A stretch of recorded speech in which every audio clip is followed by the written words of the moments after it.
Welcome to Democracy Now!, democracynow.org, The War and Peace Report. I'm Amy Goodman. Special Counsel Robert Mueller has impaneled a federal grand jury in Washington, D.C. as he expands a probe into Russia's alleged interference in the 2016 presidential election. The move, first reported by the Wall Street Journal, gives Mueller's investigation the power of subpoena and opens the door to possible criminal charges against President Trump and his associates. Mueller's reportedly looking into whether Trump's firing of FBI Director James Comey last May constituted obstruction of justice. Mueller has also reportedly subpoenaed documents related to the business dealings of former Trump campaign chair Paul Manafort, as well as General Michael Flynn, Trump's one-time national security advisor. News of the grand jury came after Mueller added a 16th lawyer to his team of investigators, Greg Andres, a former member of the Justice Department's criminal division and white-collar lawyer specializing in foreign bribery. On Capitol Hill, the Senate barred President Trump Thursday from making recess appointments while lawmakers return to their home states for summer recess that will last through Labor Day weekend. The move was widely seen as a bid to block Trump from firing Attorney General Jeff Sessions as special counsel Robert Mueller continues the Russia investigation. Meanwhile, a pair of bipartisan bills introduced in the Senate Thursday would restrict President Trump's power to fire Special Counsel Mueller.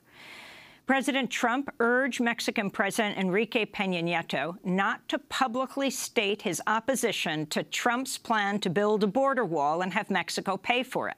According to a transcript of the January 27th phone call published Thursday by The Washington Post, Peña Nieto told Trump Mexico would not pay for the wall, prompting Trump to reply, quote, "You cannot say that to the press because I cannot negotiate under those circumstances," Trump said. During the same call, Trump threatened Mexico with trade tariffs and called New Hampshire a drug-infested den. In a separate leaked transcript of a January 28th call, President Trump blasted a U.S.-Australian agreement to resettle 2,000 refugees, telling Prime Minister Malcolm Turnbull, quote, "Boy, that will make us look awfully bad." Trump ended the call in frustration, telling Turnbull, quote, "I've had it. I've been making these calls all day, and this is the most unpleasant call all day. Putin was a pleasant call. This is ridiculous." In Syria, the journalistic monitoring group Air Wars reports a series of U.S.-led coalition attacks in recent days have left scores of civilians dead. Air Wars says one coalition airstrike Tuesday leveled a home in Raqqa, killing up to 50 civilians, including entire families. Among the dead were a man named Hamada al-Said al-Hamzawi and 3 of his family members. A separate U.S.-led airstrike that same day reportedly killed 11 members of a single family. And on Wednesday, an artillery attack likely from U.S.-backed forces reportedly killed Raqqa resident Mohammed Ahmed ABDEL-RAHIM. In Canada, the government of Quebec says it's processing as many as 150 migrants a day as they cross into Canada from northern New York State, seeking friendlier immigration laws. The influx has led authorities to set up hundreds of cots at a temporary welcome center at Montreal's Olympic Stadium. Among those who recently crossed to Canada was Haitian asylum seeker Marie-Claude Celestin. I found that Canada was the best option for me and my family. You guys understand humanitarian. Unlike in the United States, you treat people as human beings. Most of those seeking asylum in Canada are Haitians who took refuge in the U.S. after a devastating earthquake in 2010. The Trump administration has threatened to remove protected status for Haitians, which could affect up to 58,000 people. New York Democratic Senator Kirsten Gillibrand has withdrawn her sponsorship of a bill that critics say would criminalize free speech and peaceful protest. The Israel Anti-Boycott Act would make it a felony for U.S. citizens to support boycotts of Israel and Israeli settlements, punishable by at least a $250,000 fine with a maximum penalty of a fine of $1 million and 20 years in prison. Senator Gillibrand's reversal came as groups including the ACLU, Jewish Voice for Peace, and Palestine Legal mount a campaign challenging anti-BDS bills as unconstitutional. Nearly half of the Senate and 234 Congress members continue to support the bill.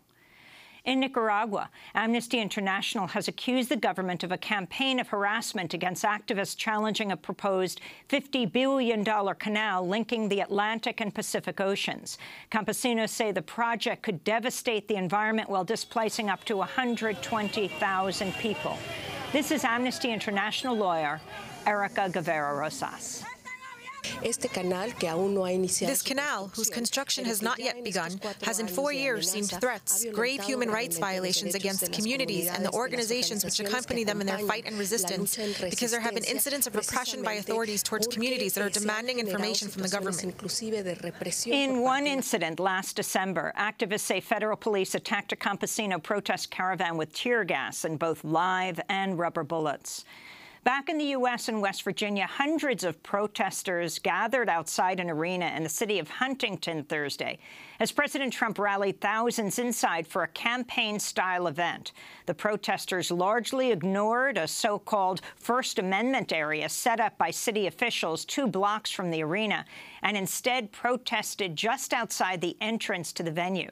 Inside, President Trump hit themes familiar with his 2016 campaign and blasted the Russia investigation as a total fabrication. Trump was joined on stage by West Virginia Democratic Governor Jim Justice. Today, I will tell you with lots of prayers and lots of thinking.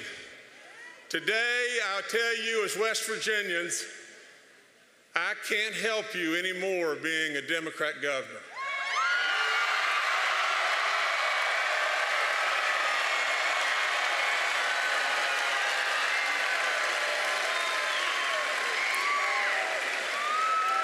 So tomorrow, I will be changing my registration to Republican.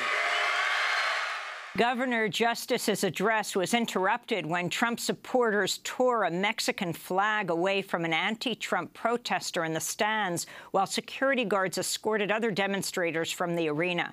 The skirmish escalated to a brawl as one person had another in a headlock and security guards struggled to break up the fight. In Russia, a court on Thursday fined opposition politician Alexei Navalny $5,000 for violating election laws ahead of Russia's 2018 presidential race. After a court appearance, Navalny told reporters he was charged after he posted an online video calling for people to participate in unsanctioned protests. They fine, we will continue our campaign. They steal our leaflets, we will continue our campaign. They close our headquarters, we will continue our campaign. They arrest us, and we will still continue our campaign, simply because we are right. In recent months, Navalny helped organize 2 large nationwide anti-government protests in Russia that were met with beatings and mass arrests by Russian police.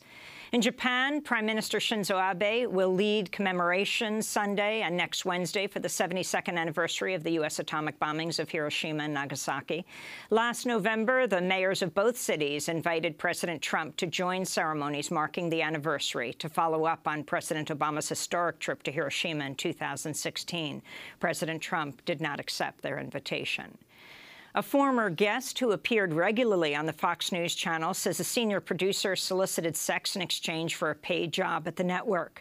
The declaration by Occidental College professor Caroline Heldman came as part of a lawsuit that charges former Fox consultant Woody Fraser made numerous unwelcome sexual advances on Heldman and other women who appeared on Fox News programs. Heldman has also accused former Fox News personality Bill O'Reilly of sexist comments and of blacklisting her from the air after she complained. Attorney General Jeff Sessions moved Thursday to cut off federal aid to 4 cities accused by the Justice Department of failing to turn over jailed immigrants to federal immigration authorities. The move will deny funds from a program combating drug trafficking and gang violence to the cities of Baltimore, Maryland, Albuquerque, New Mexico, and the California cities of San Bernardino and Stockton. Sessions' move follows a series of actions taken by the Trump administration cracking down on sanctuary cities that limit cooperation with immigration authorities. In Los Angeles, an elote, or roasted corn street vendor, has become a folk hero in the ongoing campaign to legalize street vending for some 50,000 workers in the area, a large majority of whom are Latinos and are immigrants. Benjamin Ramirez filmed himself being attacked by a man who knocked over his cart after telling him to move off the sidewalk. When Ramirez stood his ground, telling the man there was room for him to walk, the man knocked the cart over, spilling utensils, coolers, and corn. The video went viral at the end of July. Advocates say because the street vending industry is not fully regularized, some vendors are afraid to contact police after being physically attacked. Orange County Weekly editor-columnist Gustavo Arellano featured Ramirez as the every hombre and also lauded him for neutralizing his assailant with chili pepper. Alcaraz is also selling elote justice prints and donating half of the proceeds to Benjamin. A GoFundMe campaign is also underway for Ramirez and other eloteros who have had their carts damaged in attacks. And in Phoenix, Arizona, Celso Mireles, a dreamer known as an innovator and artist, has died at the age of 30 after he was struck in a motorcycle accident on his way to work. Mireles co-founded the Arizona Dream Act Coalition and was known for his kindness, insight, and passion as the guy behind the scenes of local and national online campaigns to stop deportations. His latest project involved developing a web application to alert migrants of raids by Immigration and Customs Enforcement. And those are some of the headlines. This is Democracy Now!, democracynow.org, The War and Peace Report. I'm Amy Goodman.